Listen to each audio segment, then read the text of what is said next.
As marcas do novo nascimento. John Wesley.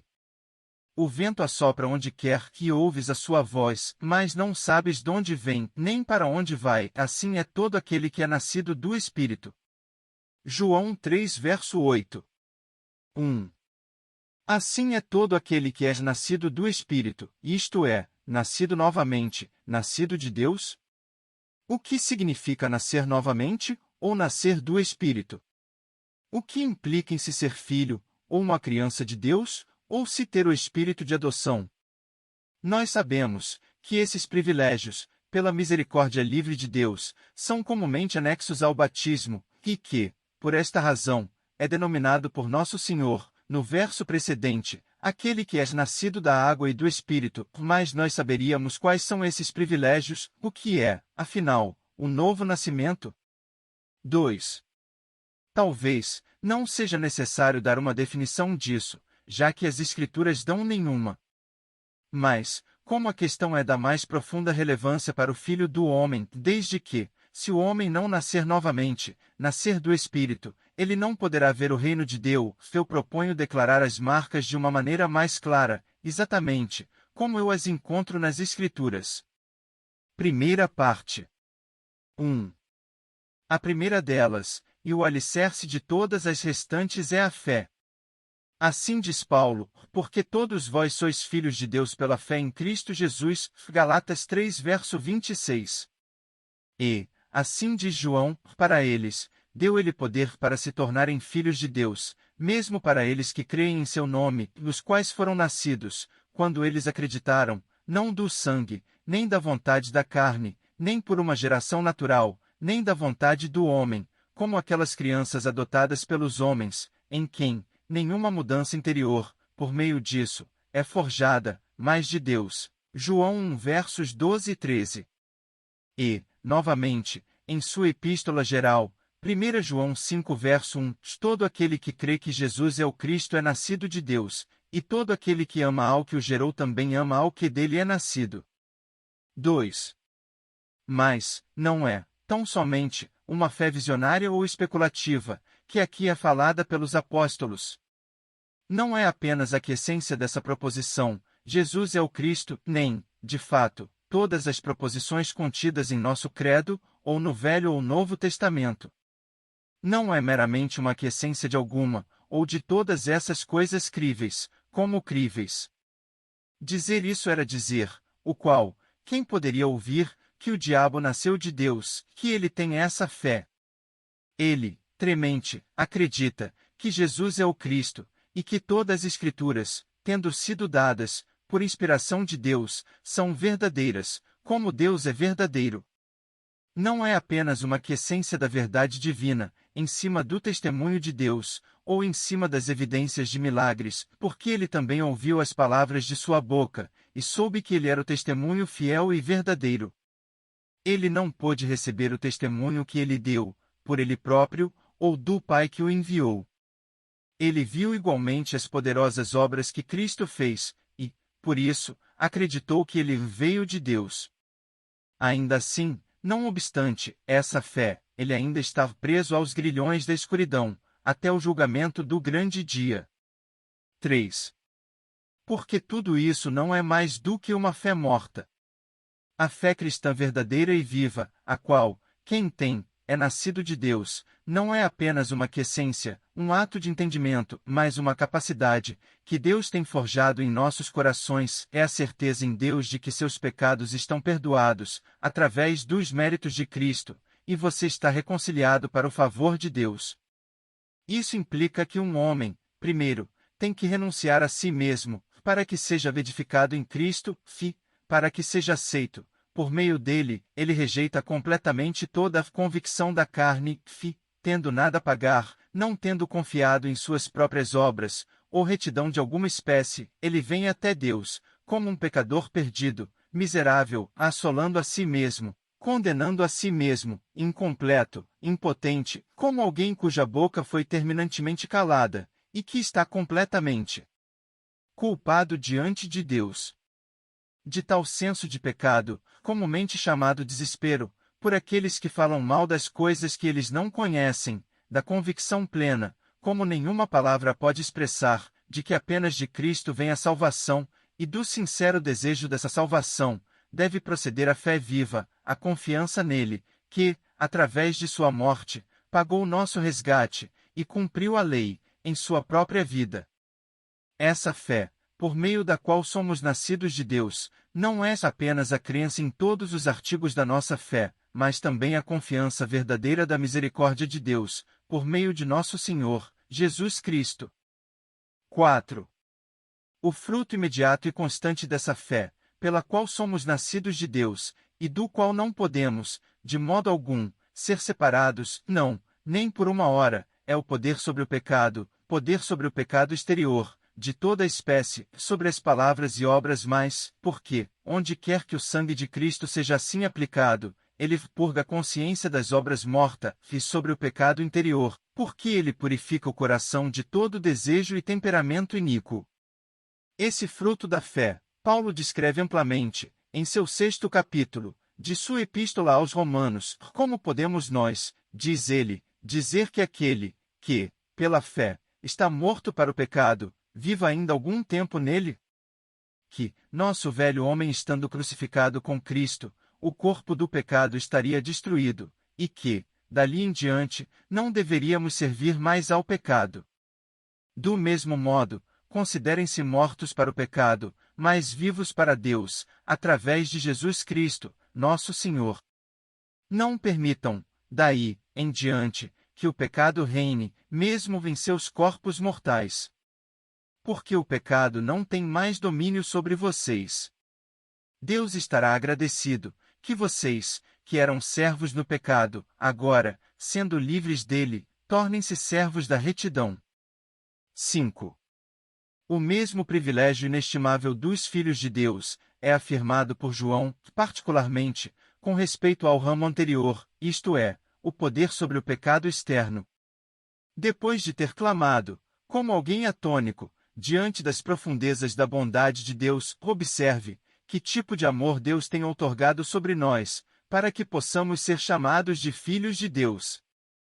Observe que, agora, somos os filhos de Deus, mas ainda não aparece o que nós devemos ser. No entanto, nós sabemos que, quando ele aparecer, nós devemos ser como ele, porque assim como é, o veremos. 1 João 3 verso 1. Mas alguns homens irão dizer, verdade, quem quer que seja nascido de Deus não comete pecado habitualmente. Habitualmente. De onde vem isso? Eu não li a respeito. Isso não está escrito no livro. Deus diz claramente, ele não comete pecado, e tu acrescentas, habitualmente. Quem tu pensas que és, para retificares as palavras de Deus? Para que acrescentes as palavras desse livro? Toma cuidado, eu imploro a ti, para que Deus não acrescente a ti todos os flagelos que estão escritos nele. Especialmente, quando o comentário que tu acrescentas é tal, que desdiz completamente o texto, de maneira que, por meio desse método ardiloso de engodo, as promessas preciosas estão terminantemente perdidas. Por meio desse ardil e subterfúgio de homens, a palavra de Deus é feita sem efeito algum. Toma cuidado, tu que, assim, tiras das palavras deste livro, que, removendo o significado e espírito inteiro delas, leves somente o que pode ser, realmente, denominado letra morta, para que Deus não remova a tua parte do livro da vida. 6. Mas vamos deixar que o apóstolo interprete suas próprias palavras, pelo teor total de seu discurso. No 5º verso deste capítulo, ele diz, e bem sabeis que ele, Cristo, se manifestou para tirar os nossos pecados, e nele não há pecado. Qual é a inferência que ele esboça disso? 1 João 3 verso 6, qualquer que permanece nele não peça, qualquer que peça não o viu e nem o conhece. Para seu reforço nessa doutrina importante, ele estabelece como premissa uma precaução altamente necessária: filhinhos, ninguém vos engane. Quem pratica justiça é justo, assim como ele é justo. Verso 7, porque muitos se esforçarão para persuadir você, de que pode ser injusto que você possa cometer pecado, e, ainda assim, ser filho de Deus. Quem pratica justiça é justo, assim como ele é justo. Quem comete o pecado é do diabo, porque o diabo peca, desde o princípio. Então, segue, quem quer que nasça de Deus, não comete pecado, porque a sua semente permanece nele, e não pode pecar, porque é nascido de Deus. Nisso, acrescenta o apóstolo, são manifestos os filhos de Deus e os filhos do diabo. Por essa marca clara, cometendo ou não cometendo pecado, é que eles são distinguidos uns dos outros. Para o mesmo efeito são as palavras em 1 João 5 verso 18, sabemos que todo aquele que é nascido de Deus não peca, mas o que de Deus é gerado, conserva-se a si mesmo, e o maligno não lhe toca. 7. Um outro fruto dessa fé viva é a paz. Porque, sendo justificados, pela fé, tendo todos nossos pecados apagados, nós temos paz com Deus, através de nosso Senhor, Jesus Cristo. Romanos 5 verso 1. Isso, realmente, o próprio nosso Senhor, uma noite antes de sua morte, solenemente, legou em herança, para todos seus seguidores, João 14 verso 27, deixo-vos a paz, a minha paz vos dou, não vô-la dou como o mundo a dá. Não se turbe o vosso coração, nem se atemorize. E novamente, João 16 verso 33, tenho-vos dito isso, para que em mim tenhais paz, no mundo tereis aflições, mas tende bom ânimo, eu venci o mundo. Essa é aquela paz de Deus que excede a todo entendimento, aquela serenidade da alma, a qual não é concebida no coração do homem natural, e não é possível, até mesmo, o homem espiritual proferir. E é a paz, que nem mesmo todos os poderes da terra e do inferno são capazes de tirar dele. Ondas e tempestades agitam-se sobre ela, mas não a estremecem, porque ela está fincada na rocha. Ela permanece, nos corações e mentes dos filhos de Deus, todo o tempo, e em todos os lugares. Mesmo que eles estejam na comodidade ou na dor, na doença ou na saúde, na abundância ou na privação, eles estão felizes em Deus. Em todas as ocasiões, eles aprenderam a estar satisfeitos, sim, dando graças a Deus, através de Cristo Jesus, estando seguro de que o que quer que aconteça, é o melhor, porque é concernente à vontade dele. De modo que, em todas as vicissitudes da vida seus corações resistem, acreditando no Senhor. Segunda parte. 1. A segunda marca espiritual daqueles que são nascidos de Deus, é a esperança. Assim diz Pedro, falando a todos os filhos de Deus que estavam, então, espalhados, 1 Pedro 1 verso 3, Bendito seja Deus e Pai de nosso Senhor Jesus Cristo que, segundo a sua grande misericórdia, nos gerou de novo para uma viva esperança, pela ressurreição de Jesus Cristo dentre os mortos. A esperança vívida ou viva, diz o apóstolo, porque há também a esperança morta, a esperança que não é de Deus, mas do inimigo de Deus e homem, como, evidentemente, aparece por seus frutos, porque, assim como é o fruto do orgulho, também é o pai de toda palavra e obra má, visto que todo homem que nele tem essa paz viva, é santo como ele que o chamou é santo. Todo homem que verdadeiramente disser para seu irmão em Cristo, amado, agora nós somos filhos de Deus, e podemos vê-lo como ele é. Purificou-se, assim como ele é puro. 2.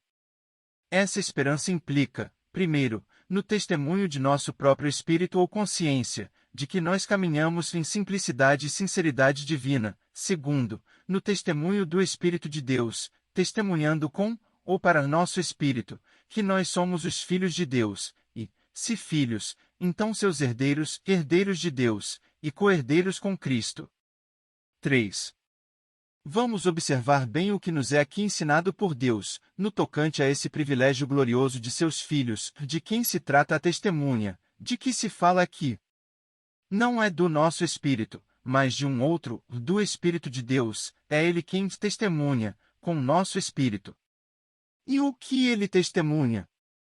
Que nós somos filhos de Deus, e, se filhos, então, herdeiros, herdeiros de Deus, e co-herdeiros com Cristo, conforme Romanos 8 versos 16 e 17. Assim sendo, se nós sofremos com ele, se nós negamos a nós mesmos, se nós tomamos nossa cruz diariamente, se nós suportamos, alegremente, perseguição ou reprovação, por causa do seu nome, é para que possamos ser glorificados juntos. Mas, em quem, o Espírito de Deus dá testemunho? Em todos os filhos de Deus. Por esse mesmo argumento, o apóstolo prova, nos versos precedentes, tantos, diz ele, quantos são conduzidos pelo Espírito de Deus, estes são os filhos de Deus. Por que você não recebeu o espírito da escravidão, novamente, para temer, mas você recebeu o espírito de adoção, por meio do qual clamamos, Abba, Pai. E seguem, Romanos 8 versos 14 ao 16, o mesmo Espírito testifica com o nosso espírito que somos filhos de Deus. 4. A variação da frase, no 15º verso, merece nossa observação, porque não recebeste o espírito de escravidão, para, outra vez, estardes em temor, mas recebestes o espírito de adoção de filhos, pelo qual chamamos, Abba, Pai. Sim, como os muitos que são filhos de Deus, têm recebido, na condição de filhos adotados, o mesmo espírito de adoção, por meio do qual nós clamamos, Abba, Pai, nós, os apóstolos, profetas, professores, para que a palavra não seja impropriamente entendida, nós, através de quem você tem acreditado, os ministros de Cristo, e administradores dos mistérios de Deus. Como nós e você temos um só Senhor, assim, um só Espírito, como nós temos uma fé única, então, uma esperança única, também. Nós e você somos selados com o Espírito único da promessa, a garantia de sua e da nossa herança, o mesmo Espírito sendo testemunha, com seu e nosso Espírito, que nós somos os filhos de Deus. 5. E, assim, as Escrituras são cumpridas, abençoados são aqueles que murmuram, porque eles serão confortados. Porque é fácil acreditar que, embora aflições precedam esse testemunho de Deus com nosso espírito, de fato, devem, em algum grau, enquanto nós gememos, debaixo do medo e do senso da ira de Deus, permanecendo em nós, ainda assim, tão logo, algum homem o sente, em si mesmo, sua aflição transforma-se em alegria. O que quer que sua dor tenha sido, ainda assim, tão logo, aquela hora chega, ele se lembra de não se angustiar mais, porque se alegra de ser nascido de Deus. Pode ser que muitos de vocês tenham agora tristeza, porque vocês estão alienados da comunidade de Israel, porque vocês estão conscientes de que vocês não têm esse espírito, de que vocês estão sem esperança, e sem Deus no mundo. Mas, quando o Confortador vier, então, seus corações se regozijarão, sim, a alegria de vocês será completa, e essa alegria nenhum homem poderá tirar de vocês. João 16 verso 22, assim também vós, agora, na verdade, tendes tristeza, mas outra vez vos verei, e o vosso coração e alegrará, e a vossa alegria, ninguém vô-la tirará. Nós nos alegramos em Deus, podemos, sim, dizer, através de nosso Senhor Jesus Cristo, por meio de quem nós temos agora recebido a reparação, por meio de quem temos, agora, acesso a essa graça, esse estado de graça, do favor ou reconciliação com Deus, por meio da qual nós permanecemos, e nos regozijamos na esperança da glória de Deus. Romanos 5 verso 2, pelo qual também temos entrada pela fé, temos paz com Deus, por nosso Senhor Jesus Cristo, pelo qual também temos entrada pela fé a esta graça, na qual estamos firmes, e nos gloriamos na esperança da glória de Deus. Sim, diz Pedro, aqueles que Deus tem criado novamente, na esperança viva, são mantidos pelo poder de Deus na salvação, por meio da qual vocês se regozijam, grandemente, embora agora para o momento, possa ser que vocês estejam em aflição, através das tentações múltiplas, que a experimentação da fé de vocês possa ser encontrada na oração, e honra, e glória, no aparecimento de Jesus Cristo, em quem, embora vocês não o vejam, ainda assim, regozijam-se com inexprimível alegria e glória completa. 1 Pedro 1 versos 5 ao 8, que, mediante a fé, estáis guardados na virtude de Deus, para a salvação, já prestes para se revelar no último tempo, em que vós, grandemente, vos alegrais, ainda que agora importa, sendo necessário, que estejas por um pouco constritados com várias tentações, para que a prova da vossa fé, muito mais preciosa do que o ouro que perece e é provado pelo fogo, se ache em louvor, e honra, e glória na revelação de Jesus Cristo, ao qual, não o havendo visto, há mais, no qual, não o havendo agora, mas crendo, vos alegrará com gozo inefável e glorioso. Inexprimível, realmente. Não é para a língua do homem descrever essa alegria no Espírito Santo. Ela está escondida no maná, que nenhum homem conhece, salvo aquele que o recebeu. Mas isso nós sabemos, não apenas permanece, mas transborda, nas profundezas da aflição. Será que quando todo o conforto terreno falhar, as consolações de Deus serão pequenas? De modo algum. Quando os sofrimentos abundarem, as consolações de seu Espírito serão ainda mais abundantes, de tal maneira que os filhos de Deus rirão diante da destruição, quando ela vier.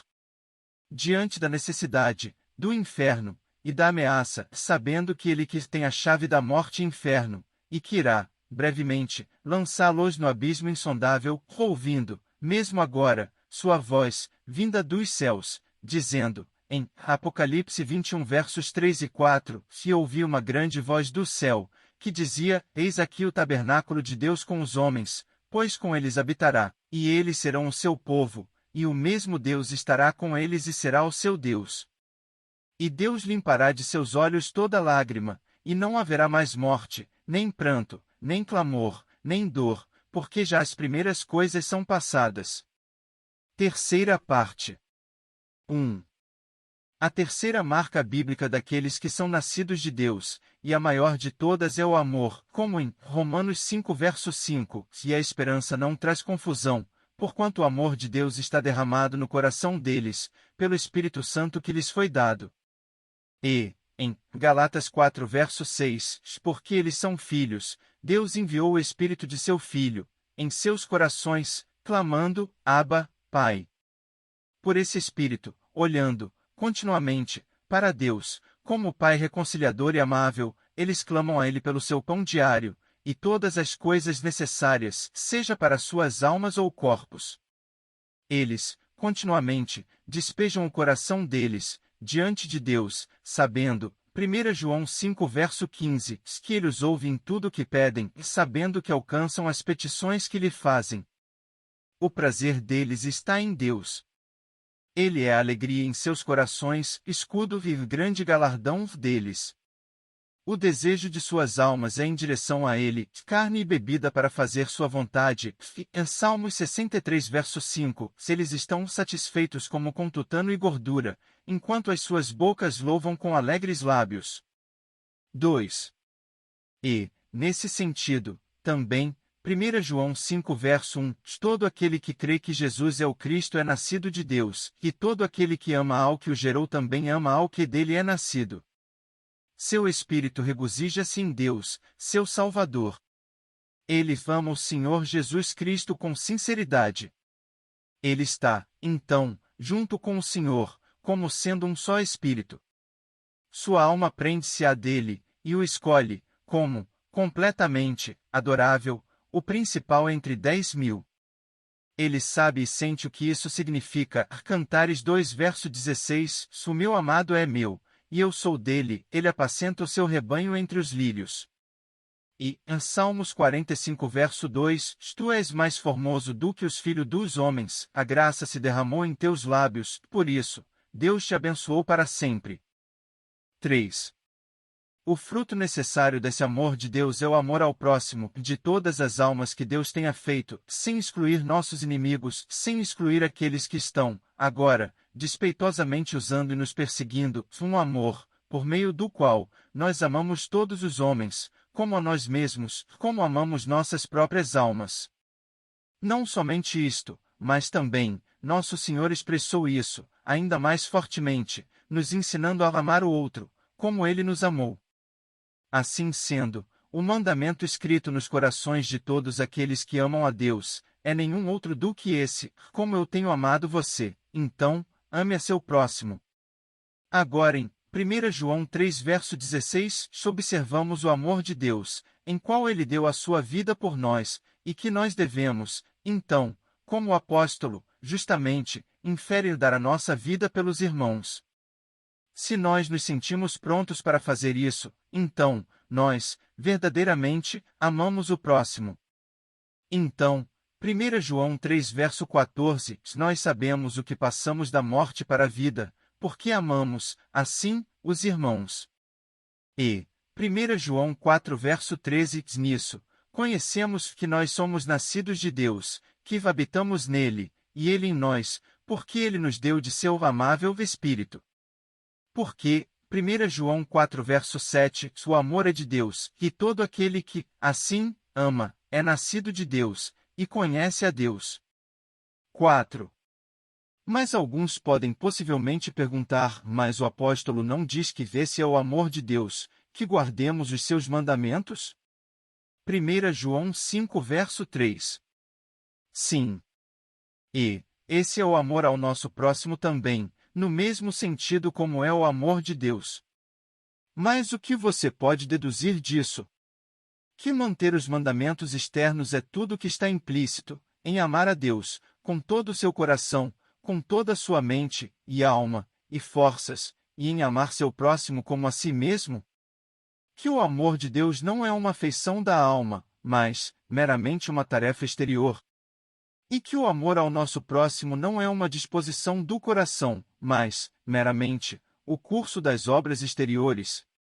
Para mencionar uma interpretação, tão grosseira, das palavras do apóstolo, é confutá-lo suficientemente. O significado claro e incontestável do texto é que esse é o sinal ou a prova do amor de Deus, de que devemos manter o primeiro e grande mandamento, para podermos manter todo o restante deles. Porque o amor verdadeiro, uma vez esparramado em nossos corações, irá nos constranger a procedermos dessa forma, já que, quem quer que ame a Deus, com todo o seu coração, não pode deixar de servi-lo com todas as suas forças. 5. O segundo fruto, então, do amor de Deus, tanto quanto ele pode ser distinguido disso, é a obediência universal a Ele que amamos, e em conformidade com sua vontade, obediência a todos os mandos de Deus, interno e externo, obediência do coração e da vida, em todo temperamento, e em toda forma de conversação. E um dos temperamentos, que mais, obviamente, implica nisso é ser zeloso das boas obras, fazer o bem ao faminto e sedento de todas as maneiras possíveis, a todos os homens, por regozijar-se em dar e se dar a eles, por todo filho do homem, não buscando recompensa no mundo, mas apenas na ressurreição do justo. Quarta parte.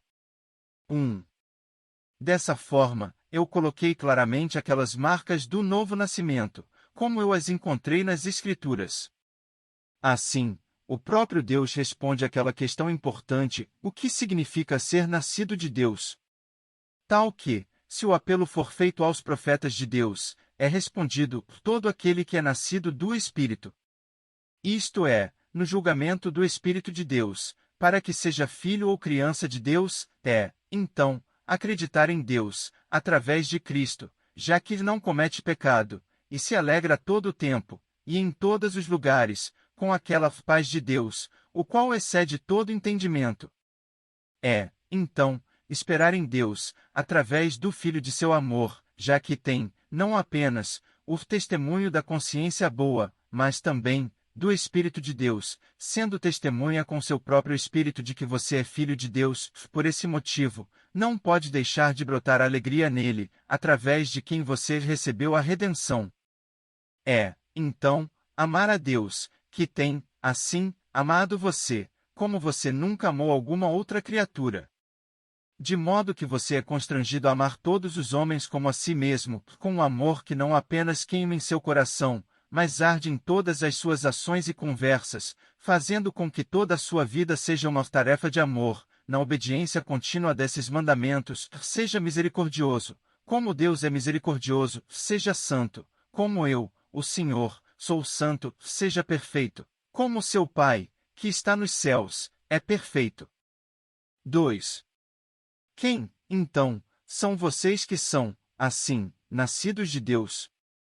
Vocês conhecem as coisas que são dadas a vocês de Deus.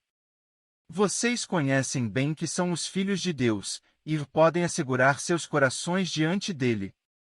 E cada um de vocês, que tem observado essas palavras, não pode deixar de sentir, e conhecer da verdade. Se, nesse momento, responda a Deus, e não ao homem, você é assim um filho de Deus, ou não? A questão não é o que você foi feito no batismo, sem usar sofismas, mas o que você é agora. O espírito de adoção está em seu coração? Ao seu próprio coração esse apelo deve ser feito. Eu não pergunto se você era nascido da água e do Espírito, mas se você é agora o templo do Espírito Santo que habita você? Eu reconheço que você esteja circuncidado com a circuncisão de Cristo, como Paulo enfaticamente denomina o batismo, mas o Espírito de Cristo da glória agora descansam sobre você. Ou sua circuncisão transformou-se em incircuncisão? 3.